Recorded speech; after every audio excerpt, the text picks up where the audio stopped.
The Soviet Union was the largest country in the world, covering some 8,650,000 square miles, 22,400,000 square kilometers, nearly 1/6 of Earth's land surface. Its population numbered more than 290 million, and 100 distinct nationalities lived within its borders. It also boasted an arsenal of tens of thousands of nuclear weapons, and its sphere of influence, exerted through such mechanisms as the Warsaw Pact, extended throughout Eastern Europe.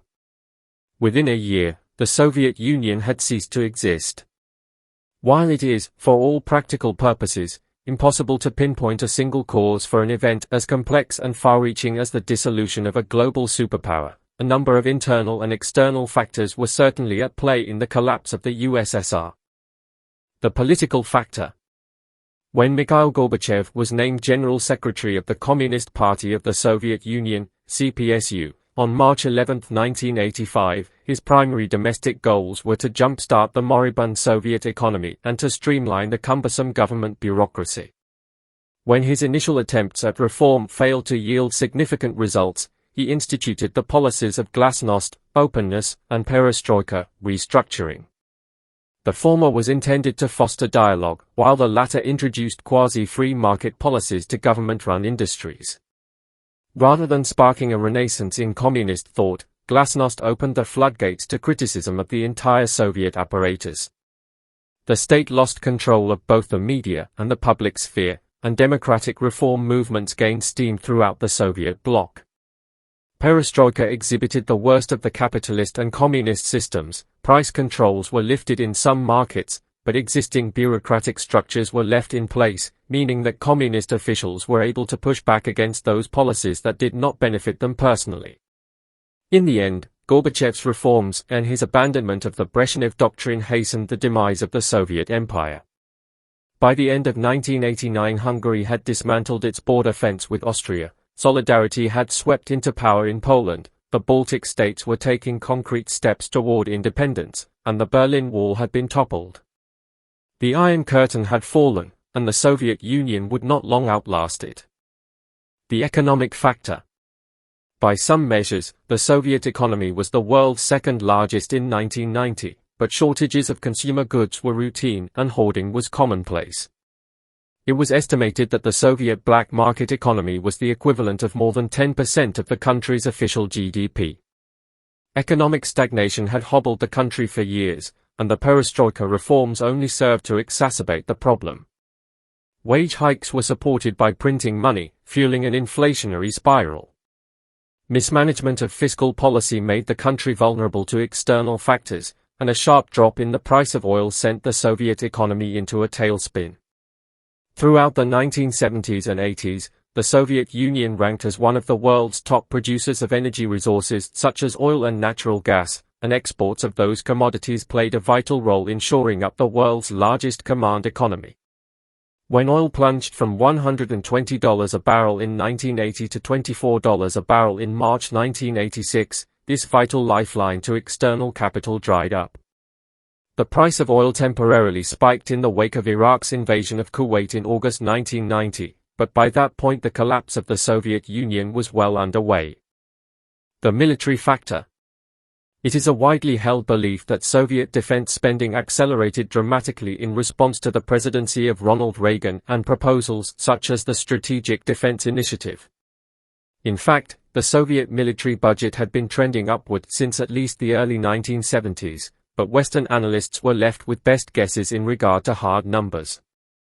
Outside estimates of Soviet military spending ranged between 10 and 20% of GDP, and, even within the Soviet Union itself, it was difficult to produce an exact accounting because the military budget involved a variety of government ministries, each with its own competing interests.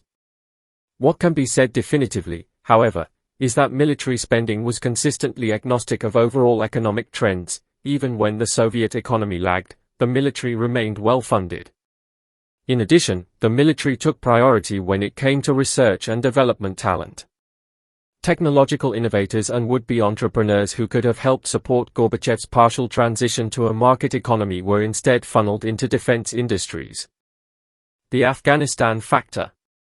In addition to budgetary matters, the Soviet involvement in Afghanistan, 1979–89, was a key military factor in the breakup of the USSR. The Soviet army, lionized for its role in World War II and a vital tool in the repression of the Hungarian Revolution and Prague Spring, had waded into a quagmire in a region known as the Graveyard of Empires. As many as 1 million Soviet troops participated in the 10-year occupation, and approximately 15,000 were killed and thousands more were wounded. More than 1 million Afghans, mostly civilians, were killed, and at least 4 million were externally displaced by the fighting. The army that had bested Hitler and crushed dissent during the Cold War found itself frustrated by mujahideen armed with American surface-to-air missiles. As long as the government controlled the press, dissent about the war in Afghanistan remained muted, but glasnost opened the door to the vocalization of widespread war weariness. The army, perhaps the single most powerful opponent of Gorbachev's reform efforts, found itself back-footed by the stalemate in Afghanistan, and it lost whatever leverage it might have had in checking the advance of perestroika. In the Soviet republics, the Afghansi, veterans of the Afghan conflict, agitated against what they perceived to be Moscow's war. Many soldiers from the Central Asian republics felt closer ethnic and religious ties to Afghans than they did to Russians, and protests were widespread. In the European republics, the cleavage with Moscow was even more dramatic. Anti-war demonstrations broke out in Ukraine, while opposition forces in the Baltic republics viewed the war in Afghanistan through the lens of the Russian occupation of their own countries. This fueled the secessionist movements that proceeded, largely unchecked, to declarations of independence by all 3 Baltic states in 1990.